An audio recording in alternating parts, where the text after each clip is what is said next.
Selamat datang di mata kuliah pengantar higiene gigi.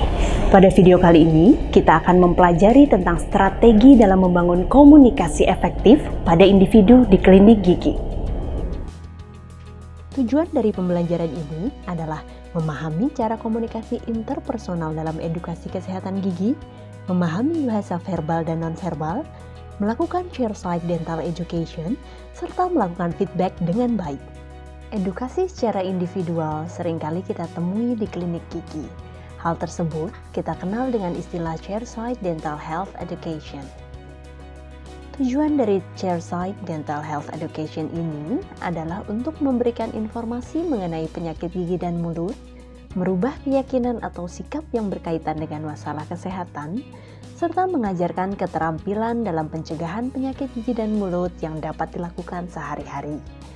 Untuk menunjang keberhasilan dalam chairside dental health education, kita perlu memperhatikan beberapa hal, di antaranya etika dasar dalam berkomunikasi, strategi komunikasi interpersonal, serta metode komunikasi terapeutik.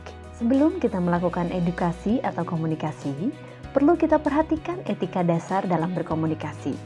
Di antaranya yaitu penampilan, keramahan atau ekspresi wajah, sapa, sikap tubuh yang baik, mendengarkan aktif, sopan dan hormat, responsif atau antusias, serta bicara pelan, jelas, dan tidak monoton.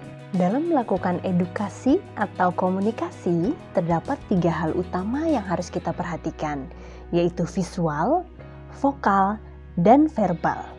Mari kita bahas satu persatu. Yang pertama adalah visual.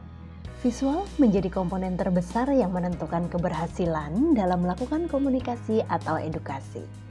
Yang termasuk dalam komponen visual diantaranya adalah penampilan, ekspresi wajah, kontak mata, dan gestur atau sikap tubuh.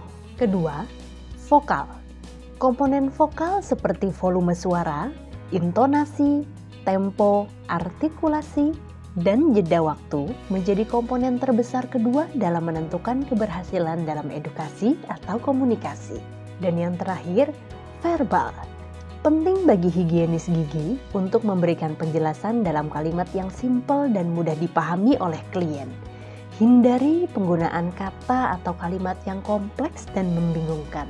Selain visual, vokal, dan verbal, seorang higienis gigi juga perlu menerapkan teknik komunikasi interpersonal dalam melakukan chairside dental health education. Di antaranya adalah keterampilan bertanya, baik pertanyaan tertutup dan pertanyaan terbuka, lalu keterampilan mendengar aktif, keterampilan membuat kesimpulan, penggunaan media edukasi, serta melakukan feedback.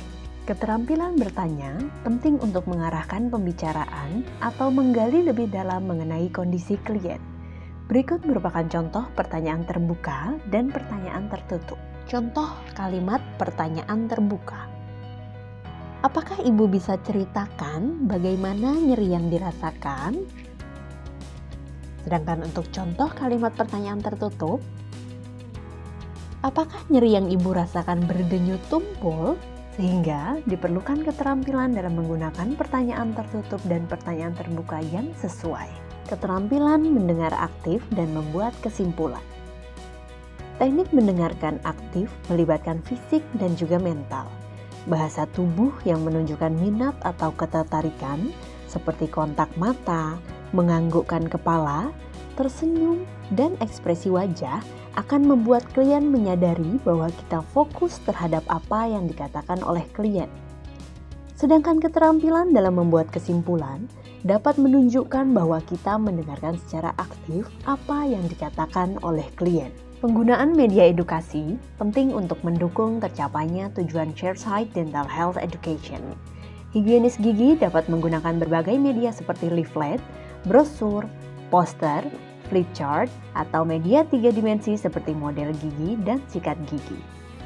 Higienis gigi dapat pula menggunakan media digital seperti penggunaan smartphone dan tablet untuk menunjukkan video pembelajaran. Yang terakhir adalah melakukan feedback.